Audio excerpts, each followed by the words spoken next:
Interesting. All right. Well, let's get into some players that are being over and under hyped. Every fan base has them. I know that when I look at my team, there's like 3 or 4 guys that are probably not even going to make this team that are overhyped. When I think of this player, think of Hard Knocks. If you guys watch Hard Knocks every year, there's a player that they follow, and it's like, oh man, this is like the center of the show, and then they end up getting cut at the end, and everybody's sad.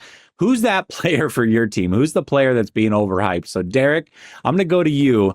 All training camp, who's the one player you would say is being overhyped the most by the fan base? Mute. No. Keep them like that. Start the clock. Shorter. All right, here we go. Unfortunately, I hate to say it right now, but I think it's CJ Allen. I think partly due to the fact that he's been injured for half of camp, which hasn't necessarily helped. In the first couple of weeks leading up to the preseason games, he wasn't even the main signal caller. Now, he was the signal caller when he was playing in this last preseason game. But unfortunately, the Colts are doing so many rotations right now at linebacker, and partially is just because of the fact that CJ Allen's been hurt so much that all these different linebackers are getting all this time. But CJ Allen hasn't taken a step over the majority of the rest of the room. Bryce Betcher's been playing just as well as him. Jalen Carlisle, who's been on this team for a couple of years now, has started to re-enter the conversation. Austin Ajak, who wasn't very good last year, but is having his best camp by a long shot this year. And there's one other guy I know I'm missing, Akeem Davis-Gaither, who is, again, your run-stopping guy. He's been in there a little bit. So, I mean, CJ Allen just has a way to catch up. He has to catch up to all these guys, and he just hasn't yet. So, I mean, we're thinking, oh, CJ Allen's going to come in here. He's going to be the easy best linebacker. He's going to be that number one. He's going to be out there every down. He's going to do all this stuff. But through the first couple weeks of this season, it would not shock me if every single one of these Colts linebackers is going to get time throughout all this.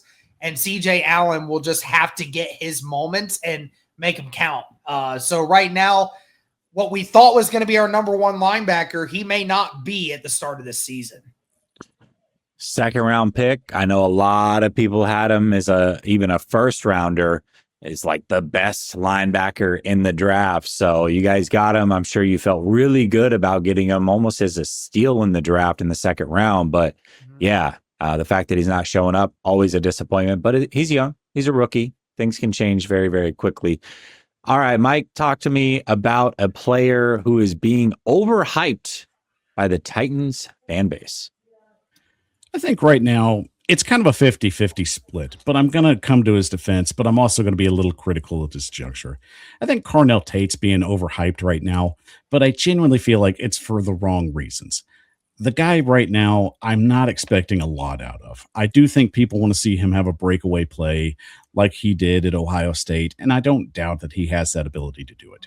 But the thing I think people are taking way too literally at this point, it's his missed abilities of trying to make a play.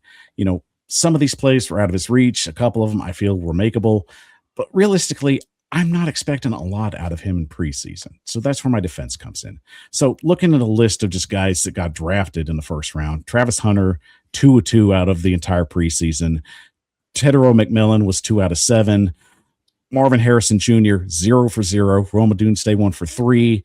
Drake London, 1 for 1. And Jamar Chase was 1 for 4 in their entire preseason. So, you know, I'm not trying to make a big deal out of this, but it's understandable why people are overhyped on Cornell Tate at this point.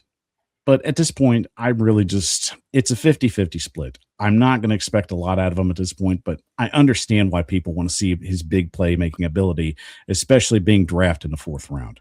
It's a high expectation, and you want to see him live up to it. Prize Picks, promo code HMA, new users. If you play $5, you got to pick more or less on 2 players. That's it. And if you hit, you get 150. It's that easy. So you can tail my picks. You can fade them either way. Put them $5 down. I'm going to win over 400 bones. So I'm just letting you know right now. All right, here we go. Jonathan Taylor's going to score a touchdown week 1 because that's what he does. Trevor Lawrence is not going to throw an interception. All right. You guys got to like that over there, Jags fans.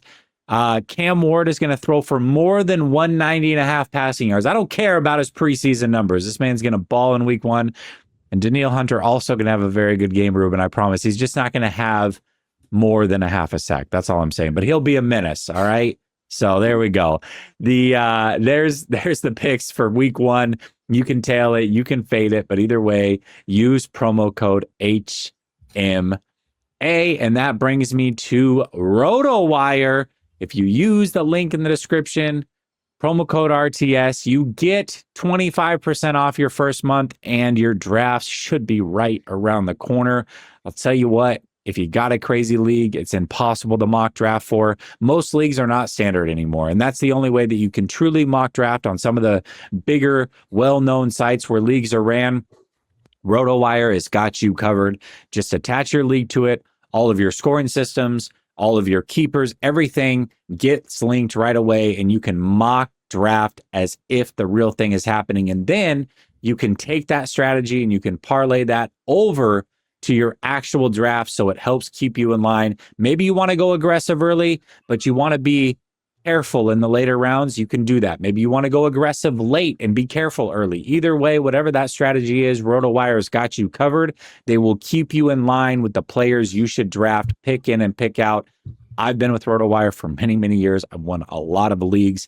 That is no BS. So check them out, RotoWire. You can mock draft, attach your league to it, and win your league. I highly, highly recommend checking them out before you guys get into the real thing.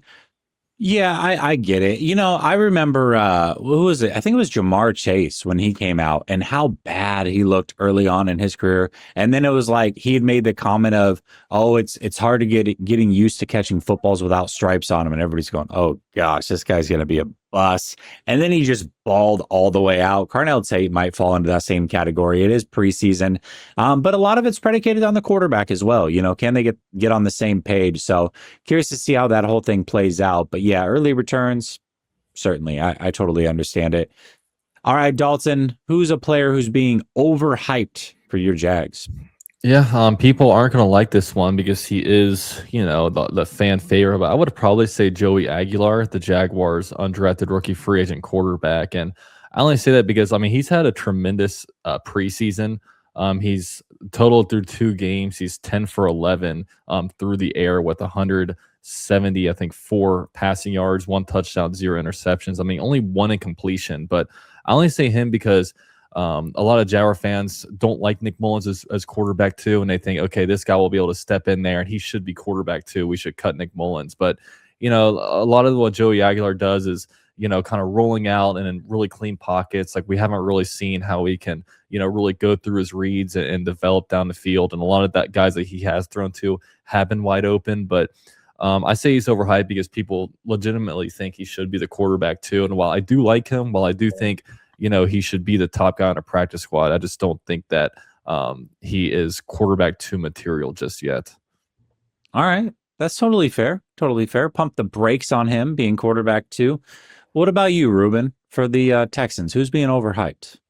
You know, I will say someone who's getting a lot of hype right now and starting to lean a little over is Lewis Bond, one of the Houston Texans rookie wide receivers out of Boston College. Now, he started off real strong, rookie minicamp, OTAs, the first couple of days of training camp, just making plays, you know, with any quarterback. The Texans try to get him involved in the Chargers game. They try to get him involved in the game against the Las Vegas Raiders. So it's clear that they themselves, you know, view, you know, highly of Lewis Bond. However, there is Nico Collins. There's now Kayshon Boutte. There's Xavier Hutchinson. There's Jalen Noel. For a rookie to make an impact on this Houston Texans, you know, passing offense, I think it's going to be a little difficult. I am excited for the future of Isaiah Bond, but I would say he's a little overhyped, and I feel like I'm using it as in a negative connotation, but I don't mean it. Well, overhyped doesn't mean good. You know, I mean, I've seen a lot of players that are good but get overhyped, maybe overrated as far as our rankings go. So it's just saying, hey, pump the brakes. Good player, maybe a good player, but let's not crown them yet. You know what I mean? We've heard this before. So